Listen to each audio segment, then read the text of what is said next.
حضور اقدس صلی اللہ علیہ وسلم کے بارے میں قرآن مجید کہتا ہے حریص علیکم، آپ علیہ الصلوۃ والسلام لوگوں کو اللہ کے دین سے قریب کرنے کے لیے، لوگوں کو اللہ کی ہدایت سے فیضیاب کرانے کے لیے بڑے حریص تھے. قرآن مجید یہ کہتا ہے، قرآن مجید اس بات کی گواہی دیتا ہے کہ آپ اپنی جان ہلاکت میں ڈال دیں گے اگر یہ لوگ ایمان نہیں لائیں. تو یہ حص ہم اپنے اندر پیدا کریں کہ زیادہ سے زیادہ لوگ ہمارے اپنے مشن سے واقف ہو جائیں، زیادہ سے زیادہ لوگ ہمارے اپنے مشن کے ساتھ چلنے لگیں. یہ حص ہم اپنے اندر پیدا کریں. جب ایک حص ہوگی تو دوسری حص اپنی جگہ وہاں نہیں پائے گی. تو حص دنیا کی کو ختم کرنے کے لیے یا اس کی چاہت کو ختم کرنے کے لیے حص آخرت ہمیں اپنے اندر پیدا کرنی چاہیے. اللہ کے رسول صلی اللہ علیہ وسلم فرماتے ہیں اکثر ذکر اللہ حتی یقول مجنون، کہ تم اللہ رب العالمین کا اتنی کثرت سے ذکر کرو کہ لوگ تمہیں مجنون کہیں. ذکر سے مراد صرف اللہ اللہ کرنا نہیں، ہم جانتے ہیں ذکر سے مراد وہ تمام کام ہیں جو اللہ اور اس کے رسول صلی اللہ علیہ وسلم کے حکم کے مطابق کیے جاتے ہیں. تو ان تمام کاموں کو انجام دینے کے لیے ہماری کیفیت مجنون کسی ہونی چاہیے. لوگ دیکھیں تو کہیں کہ یہ پاگل ہے. کیا ہماری وہ کیفیت ہے ہمارے اپنے کیمپسز میں، ہماری سوسائٹی میں، یا کم از کم ہمارے اپنے گھر کے افراد ہم کو ایسا کہتے ہیں کہ کیا تم دن رات مصروف رہتے ہو، تم پاگل ہو گئے اپنے مقصد کے لیے؟ اگر ایسا کہتے ہیں تو ایک بہت بڑا لیبل ہمارے ساتھ ہے، ایک بہت بڑا لقب ہمارے ساتھ ہے جو آ رہا ہے. یہ اس بات کی نشاندہی ہے کہ ہم آخرت کی حرص رکھتے ہیں اپنے اندر. آخرت کی حرص کے لیے یا حریص بننے کے لیے ضروری ہے کہ ہم بلا تاخیر عمل کریں. Action without any delay. جو بات سمجھ میں آئی فوری ہم اس کو کر ڈالیں. اور دوسری بات یہ ہے کہ بغیر تھکے کے، تھکان کی کوئی بات ہمارے سامنے نہیں ہونی چاہیے کہ ہم تھک گئے، ایک بڑی کانفرنس کر لی ہم تھک گئے، ایک بہت بڑا اجتماع کر لیا ہم تھک گئے، فلاں مقام پر جا کر آئے ہم تھک گئے. ایسا نہیں. اللہ رب العالمین نے اپنے اچھے بندوں کی یہ خصوصیت بتائی کہ وہ کبھی تھکتے نہیں ہیں. وما ضعفوا وما استکانوا، نہ کبھی تھکان ان پر لاحق ہوتی ہے نہ کبھی وہ کمزور پڑتے ہیں. بندے مومنین کی یہ پہچان بتائی کہ بغیر تھکے کے ہمیں کام کرنا چاہیے اور بغیر کسی تاخیر کے کام کرنا چاہیے. یہ حرص کی نشاندہی ہے. یہ کوئی کرتا ہے تو کہہ سکتے ہیں کہ یہ شخص اپنے اندر حرص آخرت رکھتا ہے. تو حرص دنیا کی کو دور کرنے کے لیے حرص آخرت ہم اپنے اندر پیدا کریں. اور آخری بات یہ ہے کہ دعاؤں کا خصوصی اہتمام ہونا چاہیے. ہم اپنی لاکھ کوشش کر لیں، ہم اپنی لاکھ تدابیر اختیار کر لیں، ہوتا وہی ہے جو اللہ تبارک تعالیٰ چاہے. تو دعاؤں کا خاص کر کے اہتمام ہونا چاہیے کہ اللہ تبارک تعالیٰ ہمیں دنیا کی لذتوں سے دور رکھے، زیادہ انوالو ہونے نہ دے. دنیا کی محبت ہمارے اندر اتنی ہی ہو جتنے کی ہونی چاہیے. حضور اقدس صلی اللہ علیہ وسلم کی بڑی ہی رقت انگیز دعائیں اس سلسلے میں آتی ہیں ہمارے سامنے. آپ صلی اللہ علیہ وسلم فرماتے ہیں وقت انی حاجات دنیا بالشوق الی لقائک. اے اللہ ایسا کر دے کہ تیری ملاقات مجھ پر اس قدر طاری ہو جائے، تیری ملاقات کا شوق مجھ پر اس قدر طاری ہو جائے کہ میں اپنی ضروریات کو بھی بھول جاؤں. وَإِذَا أَخْرَرْتَ أَعْيُنَ أَهْلِ الدُّنْيَا مِنْ دُنْيَاهُمْ، جہاں تو دنیا والوں کو دنیا کی چیزیں دیکھ کر ان کی آنکھیں ٹھنڈی کرتا ہے، فَأَقْرِرْ عَيْنِي مِنْ عِبَادَتِ، میری آنکھیں ٹھنڈی ہو جائیں تیری عبادت کے ذریعے.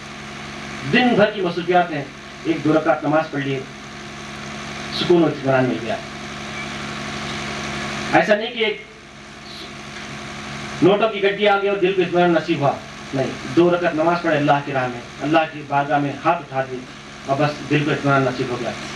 اللہ کے رسول صلی اللہ علیہ وسلم فرماتے ہیں فَأَقْرِرْ عَيْنِي مِنْ عِبَادَتِ، کہ میری آنکھیں ٹھنڈی ہو جائیں تیری عبادت کی وجہ سے. جب بھی میں تیری عبادت کروں میری آنکھیں ٹھنڈی ہو جائیں. آنکھیں ٹھنڈی ہونے سے مراد یہ کہ جو کام ہمیں پسند آتا ہے تبھی آنکھیں ٹھنڈی ہو جاتی ہیں. تو عبادت کا تصور اس قدر ہم پر واضح ہو جائے کہ ہر اچھے کام کے وقت، ہر ناکامی کے وقت، ہر کامیابی کے وقت ہم اللہ کی عبادت کی طرف لپک جائیں، اس کی طرف رجوع ہو جائیں.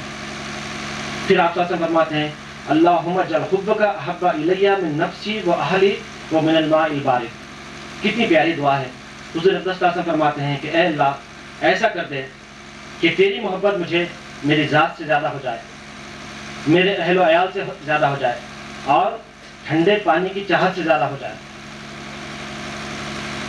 3 باتیں بڑی پیاری باتیں جو ہماری پوری دنیا کو واضح کرتی ہیں، دنیا کے تصور کو واضح کرتی ہیں. دنیا میں جو کچھ بھی کرتا ہے آدمی ان تینوں کے لیے ہی کرتا ہے، اپنی ذات کے لیے، اپنے گھر والوں کے لیے. ٹھنڈے پانی سے مراد دنیا کی آسائشیں، دنیا کے آرام، دنیا کی لذت ہے. تو حضور اقدس صلی اللہ علیہ وسلم فرماتے ہیں کہ یہ تینوں ایک طرف تیری محبت ایک طرف.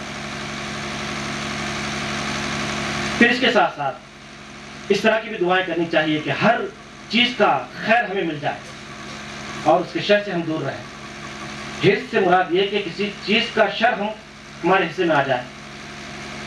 مال اچھا ہے لیکن اس کو کمانے کے لیے ہم اتنا لگے ہیں اتنا وقت لگا رہے ہیں کہ مال بجائے خیر بننے کے شر ہمارے لیے بن جا رہا ہے.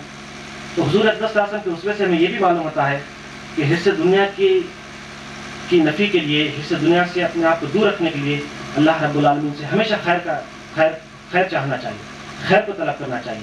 آپ دیکھ لیجئے، کپڑے پہنتے ہیں، حضور اقدس صلی اللہ علیہ وسلم دعا فرماتے ہیں کہ اللہ اس کے خیر سے مجھے نواز، اس کا خیر میرے حصے میں آ جائے اور اس کے شر سے میں محفوظ رہوں. نئے شہر میں داخل ہو گئے، اللہم انی اسألک الخیر ھذہ القریہ، اے اللہ اس شہر کے خیر سے مجھے نواز، واعوذ بک من شرھا، اور اس کے شر سے مجھے دور رکھ.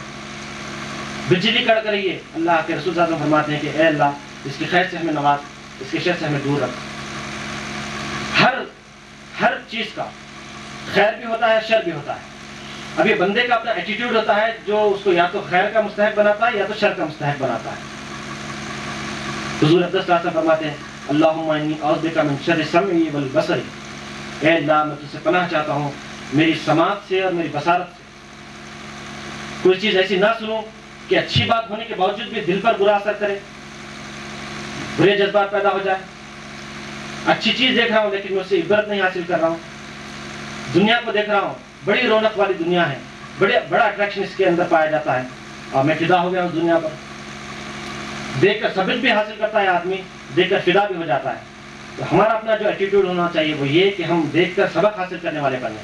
سیروا فی الارض فانظروا کیف کان عاقبۃ الذین من قبلہم، گھوم پھر کر دیکھو دنیا میں کہ جن لوگوں نے ہمارا انکار کیا ہے ان کا کیا انجام ہوا ہے. تو دیکھنے والے سیر و تفریح بھی کرتے ہیں، یہاں تک کہ ڈیڈ سی میں وہ لوگ سیر و تفریح کے لیے چلے جاتے ہیں. وہ مقام عبرت ہے. ایک دنیا وہ ہے، ایک دنیا ان لوگوں کی ہے جو اس کو دیکھ کر عبرت حاصل کرتے ہیں جن کا قرآن مجید نے ذکر کیا ہے. تو یہ 6 باتیں ہیں، اگر ہم ان کو تدبیر کے طور پر اختیار کریں تو یقیناً جس سے دنیا ہمارے اندر پیدا نہیں ہوگی. ہم دنیا سے اتنی ہی محبت رکھیں گے جتنی کہ رکھنی چاہیے. ایک پیاری دعا ہے جس پر کہ میں اپنی گفتگو ختم کروں گا، ربنا آتنا فی الدنیا حسنہ وفی الآخرۃ حسنہ وقنا عذاب النار. یہ ہمارے اپنی زندگی کا خلاصہ ہے. اے اللہ ہم دنیا میں رہتے ہیں، ہم فرشتے تو نہیں ہیں، ہم اپنی پاک بازی کا دعویٰ بھی نہیں کرتے، ہمیشہ نفس کا خدشہ ہمیں لگا رہتا ہے. ایسا کر کے دنیا کی جتنی اچھائیاں ہیں وہ ہمیں عطا کر کہ ہم تیرے مقصد کے لیے سرگرم عمل ہیں، اور آخرت کی اچھائیاں بھی ہمیں عطا کر اور عذاب جہنم سے، عذاب آگ کے عذاب سے ہمیں بچا. آمین یا رب العالمین. وآخر دعوانا الحمد للہ رب العالمین.